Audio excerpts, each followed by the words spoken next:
Welcome to How to Retire on Time, a show that answers your questions about all things retirement, including income, taxes, Social Security, healthcare, and more.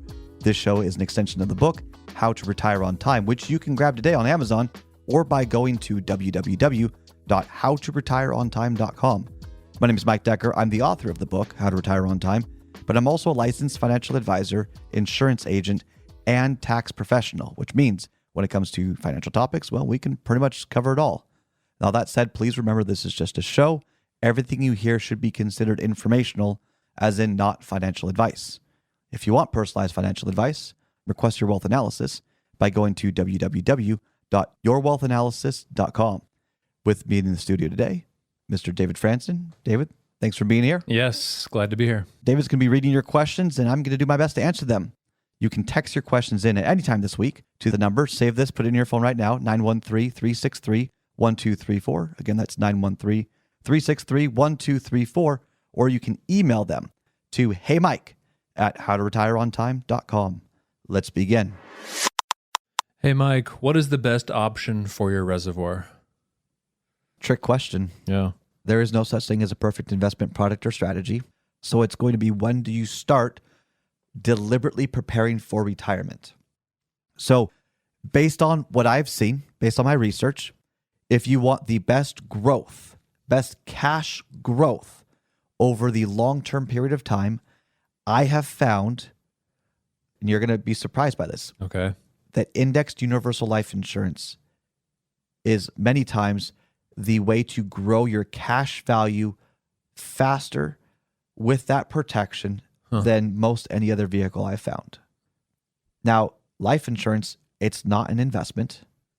It's life insurance. So you can easily screw this up. You might say, I've got universal life or indexed universal life, and it stinks. Yeah, that happens all the time. So the reality is, if you're looking for life insurance, you must need a death benefit, or else it's probably not suitable. Okay? You don't buy things you don't need. I know there's a lot of gray area in this, but that's by the book, the definition. If you don't need a death benefit, you don't buy life insurance. So let's be very clear about that. Secondly, when it comes to life insurance, you need to consider spousal risk. So if you're going to retire at 60 years old and you want to file for Social Security at 70 years old, that's 10 years you're not taking Social Security. That may be an income stream. So there could be a small death benefit that's there for the surviving spouse in case you're delaying Social Security. And there's a few things that you might use a death benefit for in retirement like that. Okay. But you need to fund life insurance sooner than later. It takes about 10 years to get through the fees, the garbage, all of that before the cash growth becomes competitive. So if we look at the IRR, the internal rate of return, the real growth, when you consider fees and all of that, life insurance stinks the first 5 years. The fees are high, it doesn't make sense. And then in year 7 or 5 to 10 years or so, the fees go down a little bit, but not by a lot. And then after the 10th year, the fees, if you do this right, fall off a cliff. Okay. And you've got more upside potential than you would with a fixed indexed annuity or with any equity linked product. So structured notes, buffered ETFs, things like that. It's got great upside potential. But you have to get through the first 10 years. Why is that? Because universal life, as I've seen it, front loads the fees. So the insurance company makes sure they make their money, and then they don't care at that point. So if you're listening to this and you're like 75 years old. Not worth it. Yeah. So I'm talking right now to the 40 and 50 years olds. If you have extra cash and you want to have a reservoir that's got better cash growth and you need that death benefit, that's really the cream of the crop. I mean, for me personally, I love it. I love this strategy because I'm 36 years old, 37 next month, and I can structure it. And this is the trick, by the way. They don't tell you this. Even insurance agents might not realize this. You want to fund it quickly over 5 to 10 years. Okay. And then you want to drop the death benefit. Why is that important? If you drop the death benefit, there's less risk to the insurance company. If there's less risk to an insurance company, there are less fees associated with the policy. If there are less fees associated with the policy, there's more cash growth potential. Yep, that makes sense. So I'm not quoting rates here, but how do you measure these things? Well, look at the bond funds, your bond fund ETFs, and how much have they averaged over 10 to 20 years of growth? Dividends reinvested, the whole 9 yards. What's their average growth? And then run an illustration over a 20-year period of time, and which one had more cash growth, depending on your health, depending on your age, depending on the carrier. That's a very honest calculation.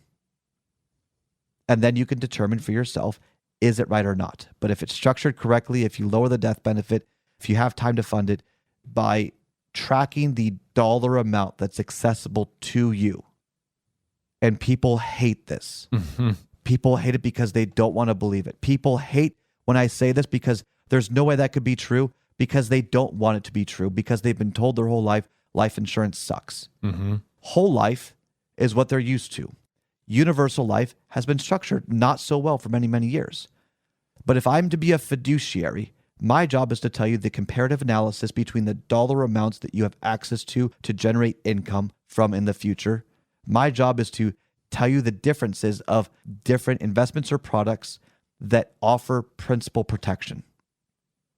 So yeah, I'm going to lose business over admitting this. I don't care. Because my job is to be honest and say it as it is, and I just back it up with simple math. Yep. Okay, I shouldn't say simple math. It's actually quite complicated because you have to ask for things you don't know to ask for to get the fees and then do a real comparative analysis.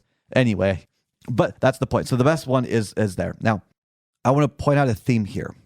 When we're talking about the reservoir, we're talking about different investments or products that offer principal protection and growth potential. They lack liquidity.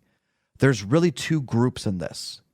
There is indexed options. So if the market goes up, you increase in value, your cash value grows. If the markets go down, you don't make anything. And then there's fixed options out there. So it doesn't matter what happens, it's growing at a fixed rate. Uh-huh. So fixed rates are CDs, Treasuries, and fixed annuities.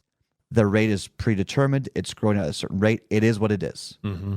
Over the short-term period of time, they have a better chance of growth because we don't know the future of the market.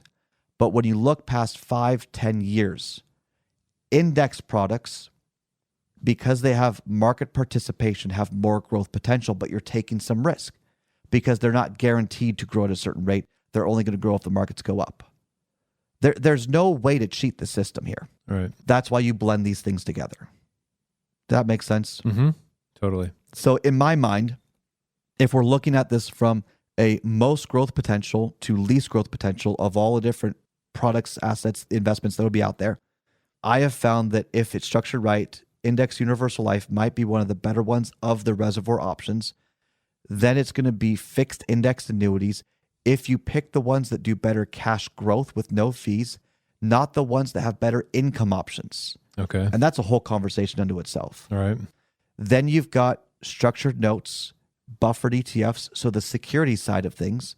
And not all of them offer principal protection. Some of them just have a lot of protection, but not all protection. Okay. Like there's an event that could happen that would lose the protection. Look into the details of like these buffered ETFs and structured notes because they can blow up in your face if you buy the wrong one. And those are all the indexed versions. Then you've got your fixed products. So that's your fixed annuities, your CDs, your Treasuries, and they all kind of weave in and out of which one's best. And then the lowest one in normal situations would be a high yield savings or a money market. That's all the time we've got for the show today. If you enjoyed the show, consider subscribing to it wherever you get your podcasts. Just search for How to Retire on Time. Discover if your portfolio is built to weather flat market cycles or if you're missing tax minimization opportunities that you may not even know exist. Explore strategies that may be able to help you lower your overall risk while potentially increasing your overall growth and lifestyle flexibility. This is not your ordinary financial analysis. Learn more about Your Wealth Analysis and what it could do for you regardless of your age, asset, or target retirement date. Go to www.yourwealthanalysis.com today to learn more and get started.